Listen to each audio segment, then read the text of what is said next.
नमस्कार साधकों, स्वागत है आपका हठ योग में। यह है कुंडलिनी शक्ति, प्राचीन भारत की रहस्यमय और शक्तिशाली साधना, भाग 5।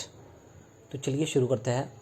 मूलम सुषुप्ना मेरुना याता ब्रह्मरंध्रम यत्त्वस्ति वै ततश्वैषा परावृत्ता तथाज्ञा पद्मदक्षिण्यः वामनासापुटे याति गंगेति परिगयति। अर्थात सुषुप्ना नाड़ी मेरुदंड द्वारा जहाँ ब्रह्मरंध्र है उस स्थान में गई है और ईरा नाड़ी मेरु तक जाके लौटी है और आज्ञा चक्र के दक्षिण भाग होके वाम नासापुट को गई है। इसको गंगा कहते हैं।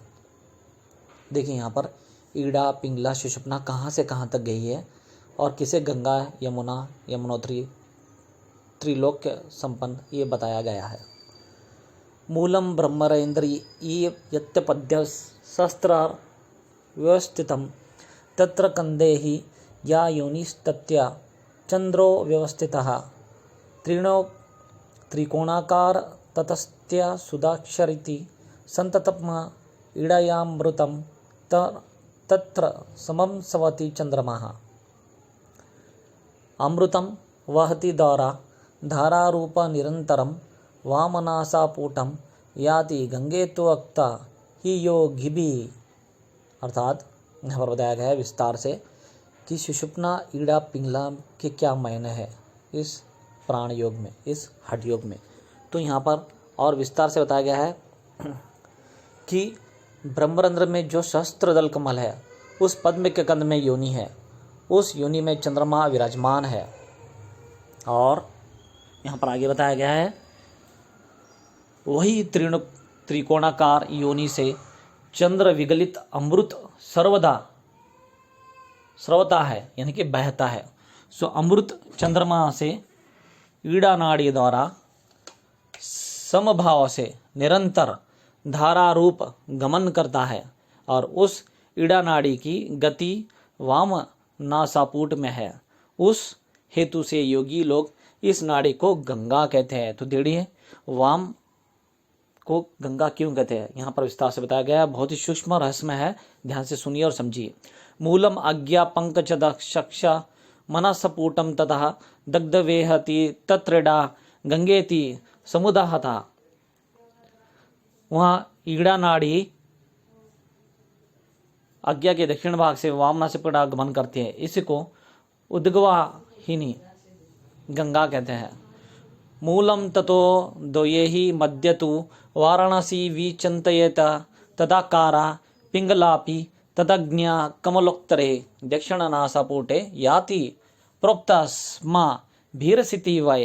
अर्थात और विस्तार से बताया गया है यहाँ ईड़ा यानी कि बाया नाड़ी, बाया नाक, बाया कान यानी कि बाया जो नाक है वहाँ से, और पिंगला के यानी कि दक्षिण सीधा नाक, मध्य स्थान को वाराणसी यानी कि सुषुप्ना नाड़ी चिंतन करे और ईड़ा नाड़ी के समान पिंगला भी उस आज्ञा कमल के वाम भाग से दक्ष नासापुट को गई है।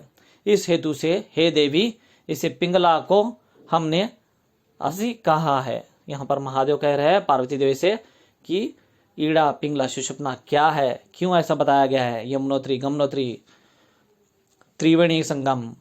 मूलम मूलाधारे ही तत्वपदम चतुष्पत्रम व्यवस्थितम तत्र कंदे अस्ति या योनिस्तस्त्या सूर्य व्यवस्थितः। अर्थात जो मूलाधार पद्म 4 दल से युक्त है उस कमल के कंद में जो योनि है, इस योनि में सूर्य स्थित है। देखिए सूर्य स्थित कहाँ है, कौन से योनि कमल में है वो बताया गया है। मूलम तत्त सूर्यमंडल द्विषम शरति संततम पिंगलाया विषम तत्र समरपति तात्पनः विपम तत्र वहन्ति या धारारूपम निरंतरम दक्षिणासापुटे याति कल्पी तेयंतु पूर्वतः।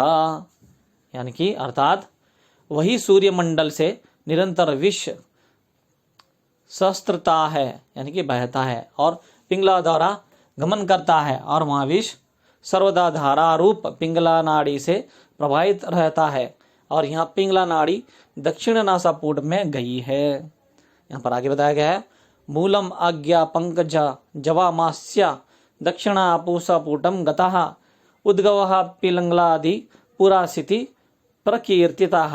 अर्थात यह नाड़ी आज्ञा कमल के वाम भाग से दक्षिण नासिका पुट को गई है। इस हेतु से यहाँ पिंगला नाड़ी को असी कहते हैं।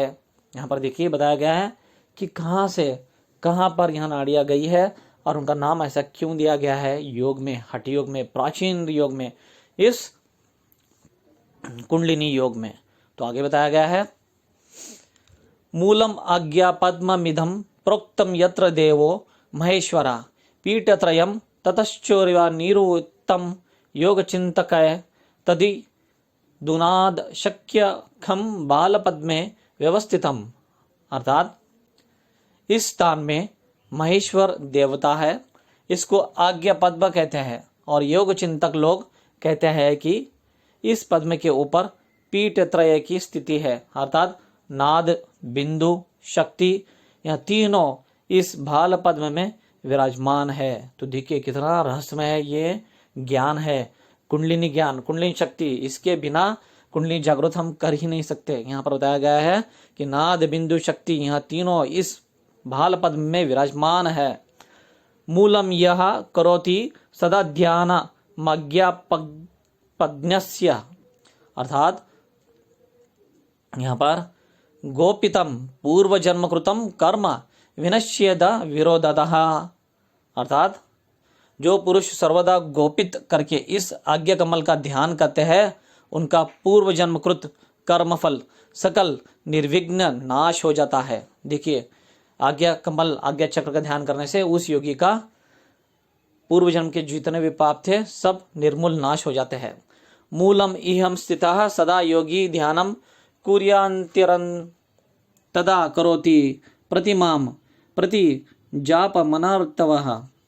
अर्थात यहाँ पर बताया गया है जब योगी यानी कि जब योगी ध्यान करता है, उस चित्त का ध्यान करता है, उस कुंडली शक्ति का ध्यान करता है, तो वहाँ सिद्ध कैसे हो जाता है वहाँ अगले वीडियो में मैं आपको बताने वाला हूँ। बस इतना ही था। धन्यवाद।